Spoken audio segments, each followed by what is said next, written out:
Thank you everyone for joining us for this brief presentation. Our team is represented by myself, Jackie, Nimish, and Rachel. Representing Electrolux, our recommendation is to purchase GE appliances without MAPE for a total of $2.96 billion. First, we would like to share with you our assumptions used to measure our recommendation. We position ourselves to expand in the US market, in which we recognize GE Appliances as our direct competitor, who is a huge player in this industry. With the current amount of competition and potential government regulation in this industry, our valuation is based on a conservative mindset. If you take a look at the left here, our key valuation components are tax rate, present value factor, GE Appliances, MAPE, as well as reorganization expense. In terms of tax rate, we will be using our current Electrolux standard tax rate at 40%.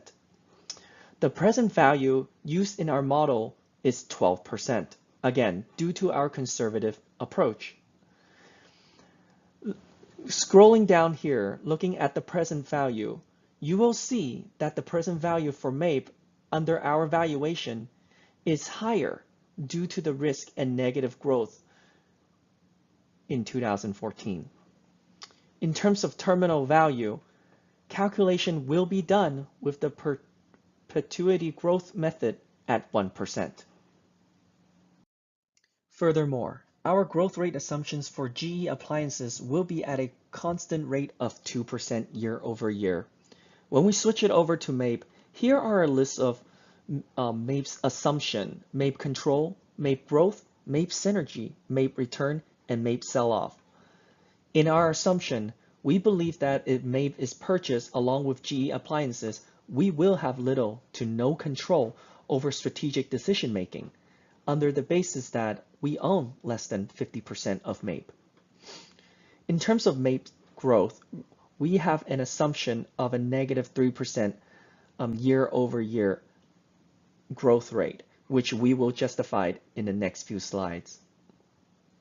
Since our focus is on the US market, MAPE's international presence has no direct support to our overall objective. With our assumptions of MAPE being a negative growth factor, we will continue to see a decline in MAPE's performance, where there will not be any returns from them. And lastly here, our assumption is GE Appliances negotiation will include a MAPE sell-off as part of the agreement, and owning MAPE is not a required part of our strategy.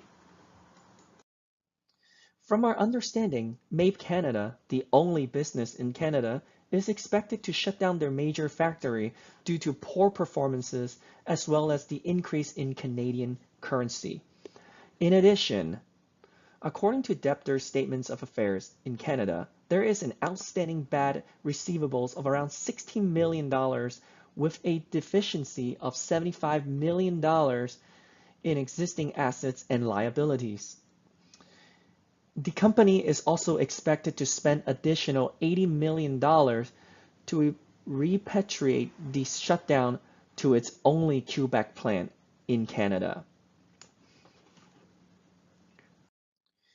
Here shown MAPE's 2014 income statement. As you can see, the company did well in Q4 in 2014 compared to 2013.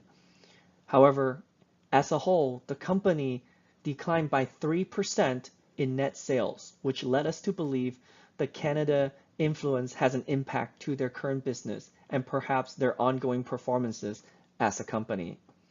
In addition, we are fully aware of MAPE's business presence internationally. However, if MAPE is part of the acquisition package, for us to fully take in the 48.5% share will not give us any operating actions to influence MAPE's ongoing business decisions, as previously explained. To reinstate, our focus is on the US expansion. We are led to believe that MAPE's performance will continue to decline due to their poor management and their shutdown of their Quebec factory in Canada. Based on our findings and justifications, we have several key points to our conclusion. First, our valuation shows a $2.96 billion in terminal value with NPV. And the current NPV is $1.08 billion. When we look at MAPE, with the negative 3% growth rate, MAPE's net present value is at a negative $172 million. And in terms of reorg expenses, since we're not taking MAPE into consideration, we conservatively remove 40% overall in synergy revenue, operating costs, savings, reorganization expense, and capex for reorganization. Our conclusion shows with that calculation, we have a net present value of $59.2 million. In this case, to reinstate our recommendations, we are offering $2.96 billion to purchase GE appliances without the 48.5% of MAPE. At a $2.96 billion cash buyout cost for GE appliances only, we are estimating a healthy ROE by year 2018. Without taking in the 48.5% of MAPE, GE appliances have the options to sell their share back to MAPE or to another competitor. And this wraps up our presentation. Thank you so much for your time.